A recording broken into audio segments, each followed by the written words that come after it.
अस्सलाम वालेकुम dears. Exercise 4.1 के साथ ताहिर इकबाल आपकी खिदमत में हाजिर है। हमारा जो टॉपिक है पहले नंबर पे पहले 5 क्वेश्चंस के अंदर हम सोल्यूशन ऑफ इक्वेशंस देखेंगे जो कि reducible to the quadratic equations हैं, कि ऐसी इक्वेशन जो क्वाड्रेटिक इक्वेशन की फॉर्म में रिड्यूस हो सकती हैं, उसमें कन्वर्ट हो सकती हैं। देखिए वो इस टाइप की होंगी ए एक्स स्क्वायर एन। इसका मतलब क्या है कि ये ए एक्स की पावर, ये देखें यहाँ पर ए एक्स एन है और एन के ऊपर पावर 2 हो जाएगी। फिर बी के साथ जहाँ पर एक्स होना चाहिए था वहाँ पर एक्स की पावर एन हो जाएगी और आखिर में कांस्टेंट। यानी इसमें कहने का मतलब ये है कि अगर इसको आपने कन्वर्ट करना है, ये देखें ये क्वाड्रेटिक फॉर्म में हमने कन्वर्ट करना है, तो असल में जो हमारी इक्वेशन होगी वो इस तरह की होगी कि आपके पास ए एक्स की पावर 2n होगा। जब आप y is equal to x की पावर n रखेंगे तो यहाँ पर x की पावर n के साथ ऊपर स्क्वायर आ जाएगा और ये रिड्यूसिबल हो जाएगी क्वाड्रेटिक फॉर्म में। इसके सोल्यूशन करने के बाद जब हमारा रिजल्टिंग होगा वो वापस हम x की फॉर्म में लाएंगे। मसलन इसकी एक एग्जांपल का भी हमने छोटा सा सोल्यूशन यहाँ पर किया है। इसमें देखिए x की पावर 1/2 है, माइनस x की पावर 1/4 है। हमने इसका कन्वर्शन करना है। क्यों? क्योंकि अगर हम x की पावर 1/4 को रखते हैं y और फिर हम लेते हैं इसका स्क्वायर, 1/4 का हम लेते हैं स्क्वायर, तो y का भी हमें स्क्वायर मिल जाएगा और रिजल्ट आएगा x की power 1/2 is equal to y square. तो यहाँ पर भी कुछ ऐसा ही हुआ है कि जब हमने y रखा x की पावर 1/4 तो रिजल्ट में हमें x की पावर 1/2 जो है वो वाई स्क्वायर की इक्वल मिली। Minus y minus 6 is equal to 0। You can see that this is reducible quadratic equation. अब क्वाड्रेटिक इक्वेशन में या तो उसके फैक्टर बनते हैं, 3 मेथड है जो पिछली एक्सरसाइज के अंदर जो है जिनको हम ब्रीफ कर चुके हैं। तो यहाँ पर फैक्टर बनते हैं, बिल्कुल ही फैक्टर बनते हैं।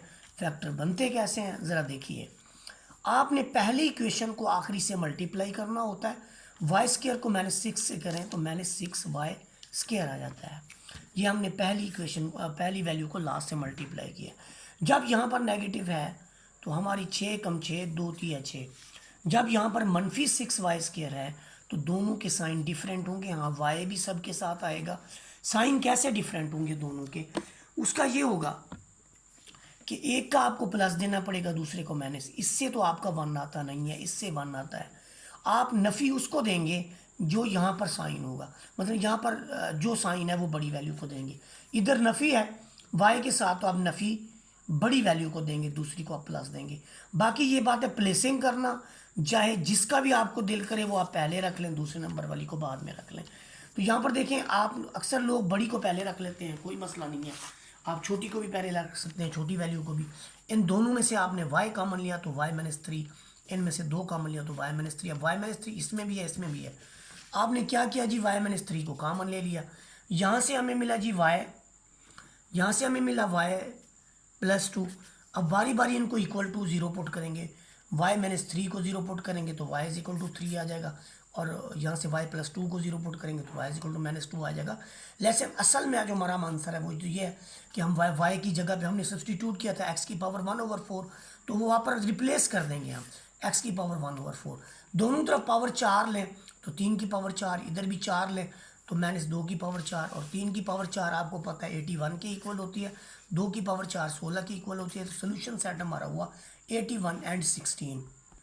अब हम टॉपिक पढ़ने के बाद प्रॉपर तरीके से उसी टाइप को जिसकी मैंने एग्जांपल सॉल्व की है उसका सोल्यूशन करूंगा। यहाँ पर गौर कीजिए ज़रा, ये भी रिड्यूसिबल है। आप देखें कि यहाँ पर x की पावर 4 लिखा हुआ है, तो x की पावर जो 4 है वो रिड्यूसिबल टू द क्वाड्रेटिक कैसे है ये यहाँ पर मैं आपको बताता चलूँ। यहाँ पर x की पावर 4 को x स्क्वायर का स्क्वायर लिखा जा सकता है, -6x² + 8 इज इक्वल टू 0। और यहाँ पर x स्क्वायर की जगह अगर मैं यहाँ पर y रख दूँ, ये देखें y-y, तो देखें क्या बनता है। y के ऊपर एक स्क्वायर जाएगा, यहाँ पर आपके पास 6 है, यहाँ पर आपके पास 8 है, दिस इज इक्वल टू 0। तो ये हमने किया है, हमने x स्क्वायर की जगह y पुट कर दिया है। तो हमारा जो रिड्यूसिबल है यहाँ से फॉर्म होता है। अब हम क्वेश्चन की तरफ दोबारा जाते हैं। यहाँ से देखिए जब हमने y is equal to x square put किया तो हमारे पास इस तरह की reducible to the quadratic equation जो है वो मिल गई। अब इस क्वाड्रेटिक इक्वेशन के फैक्टर कैसे बनाने हैं, यहाँ पर मैं आपको फैक्टर बनाना भी बता देता हूँ कैसे हमने इसके फैक्टर बनाने हैं। देखिए जी, ये फैक्टर हमने कैसे बनाने हैं। आपने वाई स्केयर को मल्टीप्लाई कर देना है 8 के साथ, तो आपका रिजल्ट आएगा 8y स्केयर। देखिए पहली वैल्यू को आपने आखिरी वैल्यू से मल्टीप्लाई करना है, तो आपको मिलेगा जी 8y का स्केयर। अब 8y का स्केयर में क्या है, ये 8 1 ज़र 8, 2 4 ज़र 8। यहाँ पर 6 हमें कहाँ से मिलेगा, जब यहाँ प्लस होगा तो दोनों के साइन एक जैसे होंगे, या तो वो दोनों प्लस होंगे या फिर दोनों माइनस होंगे। ये डिसीशन हमने कहाँ से लेना है, ये डिसीशन हमने दरमियान वाली वैल्यू के साइन से लेना है। वो मनफी में है तो दोनों मनफी में वो ये होंगे, ये दोनों के साथ एक तो y लगाएंगे, दोनों साथ मनफी लगाएंगे। अब आपकी मर्ज़ी जोन सी वैल्यू यहाँ पर पहले रख दें, तो हमने -2y को पहले रखा, -4y को बाद में रखा। यहाँ पर आप y कॉमन लेंगे तो आपको y-2 मिलेगा, -4 कॉमन लेंगे तो y-2 मिलेगा। अब y-2 इसमें भी है, इसमें भी, इसको बाहर ले लें तो अंदर यहाँ से आपको y मिलेगा, यहाँ से आपको -4 मिलेगा। बारी बारी दोनों को आप 0 पुट करें, कर दिया जी। यहाँ से y = 2 मिलेगा, यहाँ से आपको y = 4 मिलेगा। उसके बाद देखिए हम रिप्लेस करेंगे, हमने y की जगह x स्क्वायर रखा था तो y की जगह x स्क्वायर रखें, दोनों तरफ आप रूट ले लें तो x स्क्वायर = +-2 ये रूट मिले, इधर आपको x स्क्वायर = +-2 मिली। तो सोल्यूशन सेट जो इसका बना वो क्या बना, वो आपके पास बना जी +-2 और +-√2। क्वेश्चन नंबर 2 के अंदर देखें आपके पास क्लियर है यहाँ पर कि x की पावर -2 है, यानी मैं अगर इसको ये कहूँ कि ये x इनवर्स के ऊपर 2 है तो कुछ गलत ना होगा। आगे है जी -3 और साथ में x इनवर्स रख के -10 रख दिया गया, दिस इज इक्वल टू 0। तो अगर मैं यहाँ पर सिर्फ y रख दूँ x इनवर्स की जगह तो सब स्केयर ऊपर मेंटेन रहेगा, यहाँ पर भी y रख दूँ -10 = 0। तो आप देखिए तो आपकी जो इक्वेशन है वो reducible to the quadratic equation है, और यहाँ पर देखें आपके पास x की पावर n जो है वो x इनवर्स के इक्वल है। अब हम इसकी क्वेश्चन की तरफ प्रॉपरली आते हैं। यहाँ पर देखिए हमने y की = x इनवर्स रख दिया, तो हमारे पास एक क्वाड्रेटिक इक्वेशन जो है वो आपकी फॉर्म हो गई। उसके बाद हमने क्या किया यहाँ पर, उसके बाद हमने ये किया कि उसके पेयर बनते थे 10 के पेयर, अब हम कैसे बनाएंगे ज़रा गौर कीजिए। 10 के पेयर कैसे बनेंगे, ये देखिए आपके पास पहली वैल्यू है y², दूसरी वैल्यू है -10, जब मल्टीप्लाई होगा तो आपके पास बनेगा -10y²। क्या बनेगा जी, -10y² बनेगा। ये इक्वेशन है जिसका हमने लेना है। तो 1 10 ज़र 1 और 2 5 ज़र 10, सब के साथ y लगा लें। और देखें यहाँ पर नफ़ी 3 है, तो नफ़ी 3 तो हमें यहाँ से मिलेगा, उससे तो मिलता नहीं है। वैसे भी जब यहाँ मनफी का रिज़ल्ट हो तो आपने दोनों जोड़े के जो साइन है वो डिफरेंट रखने होते हैं, एक को आपने प्लस देना होता है, दूसरे को माइनस देना होता है। अब आप अपोज कर सकते हैं मुझे कि आपने 5 को माइनस क्यों दिया, 2 को क्यों जमा दिया। 5 को मैंने इसलिए माइनस दिया कि बड़ी रकम को वो साइन देना है जो यहाँ पर मौजूद है, वो मैंने दे दिया। तो ये आपके पास मिलेगा जी, ये जोड़ा यहाँ पर लगा दें। अब आपकी मर्ज़ी जो लगाएं, ज़्यादातर लोग बड़ी वैल्यू पहले लगाते हैं। दोनों में से y कॉमन ले लें, बड़ी लगाएं छोटी लगाएं कोई फ़र्क नहीं पड़ता। y कॉमन लें तो y-5 + 2 कॉमन लें तो y-5।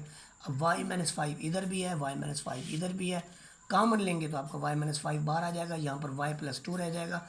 बारी बारी हम दोनों को = 0 पुट कर देंगे, y-5 = 0 और y+2 = 0। तो यहाँ से हमें मिलेगा y = 5 एंड y = -2। यहाँ से मिलेगा x inverse = 5 and x inverse = -2। और यहाँ से हम x इनवर्स की जगह क्या रखेंगे, 1/x = 5 और 1/x = -2। जब आप इधर इनवर्स लेते हैं तो 1 ऊपर 5 नीचे, ये एक वैल्यू आपको मिल गई। इसमें भी जिसका डिनोमिनेटर ना उसका डिनोमिनेटर 1 होता है, यहाँ से आपको दूसरी वैल्यू मिल गई। तो आपका जो सोल्यूशन सेट है वो क्या हुआ, पहली वैल्यू 1/5, दूसरी वैल्यू आपके पास -1/5। क्वेश्चन नंबर 3 के पार्ट नंबर 1 के अंदर, क्वेश्चन नंबर 3 के अंदर देखें, ये भी reducible to the quadratic equation है, बहुत ही सिंपल है, कोई इतनी टिपिकल नहीं, आसान है। देखिए कैसे ये रिड्यूस कैसे हो गई, बहुत ही आसान। यहाँ पर देखें आप कि x की पावर 6 है, आप x की पावर 6 को कैसे कन्वर्ट करेंगे। असल में मैं अगर x³ के ऊपर स्क्वायर लिख लूँ तो x की पावर 6 हो जाएगा, -9 × x³ लिख लूँ और +8 लिख लूँ तो क्लियर है यहाँ पर कि मुझे y = x³ पुट करने से y² मिलेगा, -9y मिलेगा, +8 = 0 मिलेगा। तो यही काम मैंने यहाँ पर किया, आपके सामने है।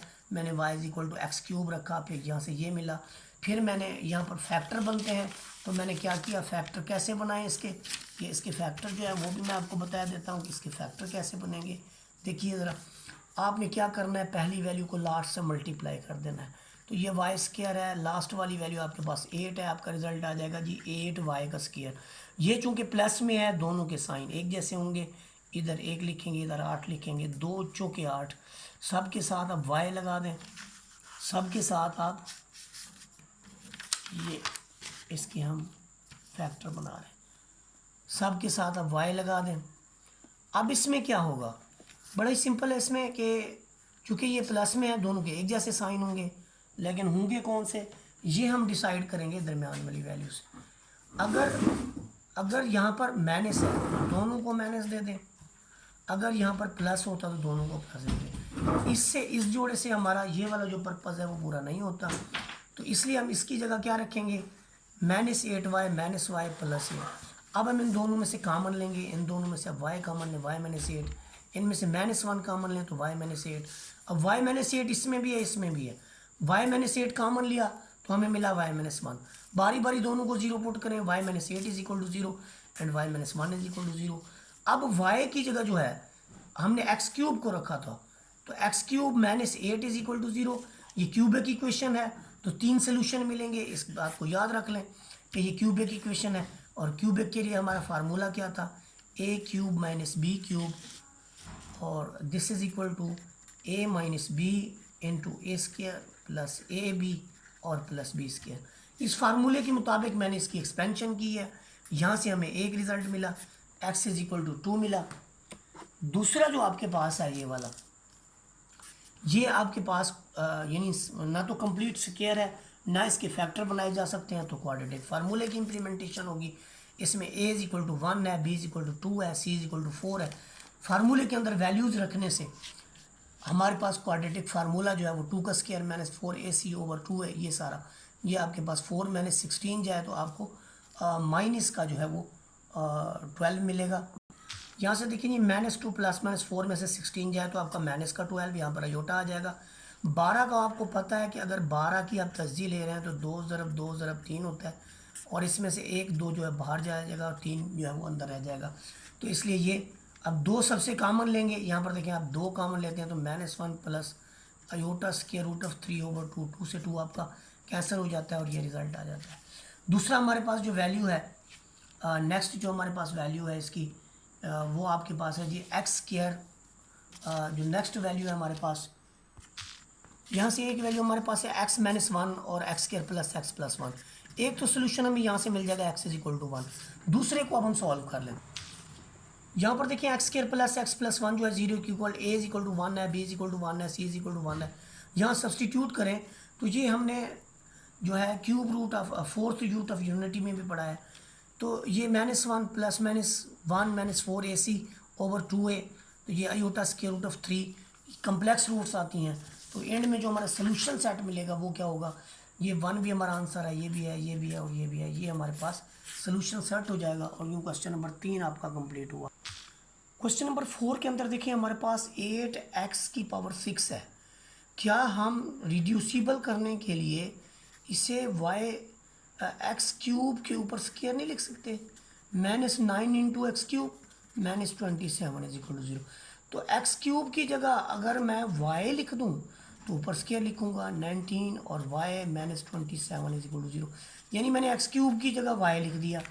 तो यहाँ पर देखिए मैंने यही काम किया कि y = मैंने x³ लिख दिया, और जो मेरा क्वेश्चन आसान हो गया, 8y² -19y -27।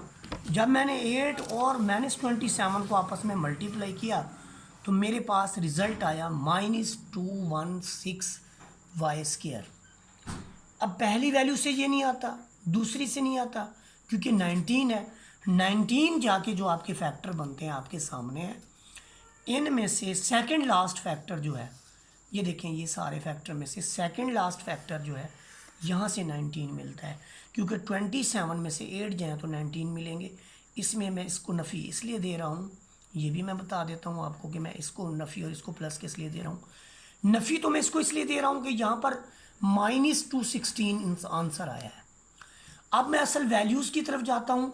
मैंने पहली वैल्यू को जब लास्ट से ज़रब दिया तो इसका साइन प्लस था, इसका माइनस था, इसलिए मैंने माइनस लगाया। और दूसरे नंबर पे मैंने जो काम किया वो ये है कि जो हमारा फैक्टर बना है उसमें बड़ी वैल्यू को मैंने माइनस इसलिए दिया क्योंकि यहाँ पर 19 के साथ माइनस था। तो ये फैक्टर जो है इसमें से एक वैल्यू को आप पहले लिख दें, दूसरी वैल्यू को आप बाद में लिख दें। अब इन दोनों में से आप 8y कॉमन ले लें तो आपको मिलेगा y प्लस 1, और यहाँ से आप -27 कॉमन ले लें तो आपको मिलेगा y plus 1, this is equal to 0। अब आपने क्या किया कि y प्लस 1 कॉमन ले लिया, यहाँ से मिला आपको 8y, यहाँ से मिला आपको 27, और बारी बारी आपने उन दोनों को 0 के इक्वल रखा। तो 8y minus 27 is equal to 0, 8y is equal to 27। आप ऐसा लिख सकते हैं, या यहाँ पर आप नहीं करना चाहते तो आप यहीं पर ही y की जो वैल्यू है वो सब्सटीट्यूट कर सकते हैं। तो यहाँ पर देखें आपको 8x³ माइनस 27 जो है, क्योंकि हमारा जो वैल्यूज़ है, वैल्यूज़ हमारी चूँकि गिवन वैल्यूज़ x की फॉर्म में है तो हमारे सोल्यूशन तो y में नहीं हो सकते, हमने वापस x की फॉर्म में आना होता है। तो यहाँ पर भी हमने ऐसे किया, फिर y की जगह x³ रख दिया, और यहाँ से हमारे पास एक x³ ये हुआ, एक x³ ये हुआ, तीन वैल्यूज़ आपको यहाँ से मिलेंगी, तीन वैल्यूज़ आपको यहाँ से मिलेंगी। देखिए जी, इसके बाद जो पहली वैल्यू का सोल्यूशन है 8x³ माइनस 27, ये 8 जो है आपके पास 2x का क्यूब है, ये आपके पास 3 का क्यूब है। यहाँ पर फार्मूला आपके सामने है कि a³ माइनस b³ हो तो हम उसको लिखते हैं a minus b a square plus a b plus b square. उसके बाद इसका जो रिज़ल्ट है वो ये मिलता है आपको, पहली वैल्यू से आपको x की वैल्यू मिल जाएगी 3/2, और दूसरी जो वैल्यू है आपके पास क्वाड्रेटिक है, और इसके जो है ना फैक्टर नहीं बनते तो हमने इसको क्वाड्रेटिक फार्मूला लगा दिया। ए की वैल्यू लिखी, बी की लिखी, सी की लिखी, इनको हमने क्वाड्रेटिक फार्मूला के अंदर प्रूव कर दिया। प्रूव करने के बाद देखें 36 में से 144 आपके पास बनता है -108। 108 जो है आपके पास 3 क्रॉस 36 है, तो 36 एक कंप्लीट स्क्वायर है। यहाँ से हमें 36 में से जो है हमें जो है वो 6 बाहर आएगा, और फिर 6 में से हम 2 कॉमन लेंगे और 2 को 2 4 ज़र कर देंगे, 2 4 ज़र 8 कर देंगे, तो हमें एक रिज़ल्ट यहाँ से ये मिलेगा, ये वाला। अब हम इसका दूसरी वैल्यू जो है उसका सोल्यूशन फाइंड आउट करेंगे। दूसरी जो वैल्यू थी हमारे पास वो थी x³ प्लस 1, जिसका ये वाला फैक्टर बनता है। इसका भी वही है कि अगर a³ प्लस b³ हो तो हम इसको लिखते होते हैं a plus b into a square minus a b और प्लस बी स्क्र। इस सिचुएशन में फिर क्या होगा, ये आपके पास पहली वैल्यू है, दूसरी वैल्यू है। अब पहली वैल्यू को 0 पुट करें तो आपके पास x इज इक्वल टू -1 एक सोल्यूशन मिल जाता है। दूसरे सोल्यूशन के लिए हमें क्वाड्रेटिक फार्मूले का यूज़ करना पड़ेगा, और क्वाड्रेटिक फार्मूला जो है यहाँ पर क्या होगा, a की वैल्यू 1 है, b की वैल्यू -1 है, c की वैल्यू भी 1 है। जब इसे हम सब्सटीट्यूट करेंगे यहाँ पर तो b की जगह -1 का स्क्वायर -4ac, तो यहाँ पर आपके पास 1 - 3 आपको मिलेगा 1 प्लस -3 स्क्वायर रूट ओवर 2। यहाँ से एक आयोटा भी आप कॉमन ऐसे कर सकते हैं, आयोटा स्क्वायर रूट ऑफ 3/2। तो ये इसके बाद आपको चारों के चारों सोल्यूशन जो है यहाँ पर दिखाई देंगे, जो कि सोल्यूशन सेट का हिस्सा है। क्वेश्चन नंबर 5 को अगर मैं देखूँ तो x की पावर 2/5 को मैं 1/5 लिख के क्रॉस 2 कर सकता हूँ, और 6 को मैं इधर लिख के x की पावर 1/5 कर सकता हूँ, प्लस 8 इज इक्वल टू 0। यहाँ से मुझे क्या फ़ायदा हासिल होगा, यहाँ से ये फ़ायदा होगा कि मैं इसे x की पावर 1/5 का स्क्वायर मैंने 6 इंटू एक्स की पावर 1/5 प्लस 8 करके, अब मैं क्या करता हूँ कि जहाँ पर मेरे पास x का 1/5 है, यहाँ पर मैं y लिख देता हूँ, यहाँ पर y लिख देता हूँ, और फिर उसके बाद जो है ये रिज़ल्ट जो है मेरे पास क्या बनेगा, ये y का स्क्वायर बनेगा, -6y बनेगा और प्लस का 8 बनेगा। तो ये मैंने क्या किया जी, x की पावर 1/5 की जगह जो है मैंने x की पावर 1/5 की जगह मैंने जो है y सब्सटीट्यूट कर दिया। तो आइए जी क्वेश्चन की तरफ आते हैं। जब हमने ऐसे किया तो ये reducible to the quadratic equation आ गई। तो ये reducible to the quadratic equation का लास्ट क्वेश्चन है, और ये मेरे लेक्चर का भी, इस लेक्चर का भी ये लास्ट क्वेश्चन है। अगला लेक्चर के लिए आगे देखेंगे वीडियो। तो यहाँ पर देखें y² -6y प्लस 8, तो इसको इससे मल्टीप्लाई करेंगे। जब हम मल्टीप्लाई करेंगे तो आपको एक रिज़ल्ट मिल जाएगा। क्या रिज़ल्ट मिलेगा आपको कि 8y² आपको मिल जाएगा। अब 8y² के फैक्टर 1 8 और 2 4 मिलेंगे। यहाँ पर माइनस का 6 है तो दोनों के साथ आप माइनस लगाएंगे, वरना दोनों के साथ में प्लस लगाना पड़ता। तो जब आप ऐसे करेंगे तो आप कोई भी वैल्यू पहले लिख लें, कोई आप बाद में लिख लें, कोई फ़र्क नहीं पड़ता। तो माइनस के 2y माइनस के 4y plus 8 is equal to 0। जब y कॉमन लेंगे तो आपका y माइनस 2 माइनस 4 कॉमन लेंगे तो y माइनस 2 y माइनस 2 आप कॉमन लेंगे तो यहाँ पर y minus 4 is equal to 0 रह जाएगा। अब इधर y minus 2 is equal to 0 या फिर y minus 4 is equal to 0, यहाँ से y इज इक्वल टू 2 मिला और यहाँ से y इज इक्वल टू 4 मिला। तो ये आपका जो y है असल में ये तो वेरिएबल है नहीं, वेरिएबल तो हमारे पास x है, तो हम y की जगह फिर x रखेंगे और x की पावर 1/5 इज इक्वल टू 2 रखेंगे। फिर x की power 1/5 raise to the power 5 is 2 raise to power 5 और यहाँ पर 5 से 5 आपका कैंसिल हो जाएगा तो x इज इक्वल टू 32 आपको मिलेगा। इसके बाद आपके पास है जी x raise to the power 1/5 के साथ 4 है, तो यहाँ पर आप जब दोनों तरफ पावर 5 लेंगे तो आपको यहाँ पर x मिलेगा, यहाँ पर 4 की पावर 5 मिलेगी और 4 की पावर जब 5 मिलती है तो वो आपके पास है 1024। ये इसका जो है वो रिज़ल्ट है जो आपके पास है 32 और 1024।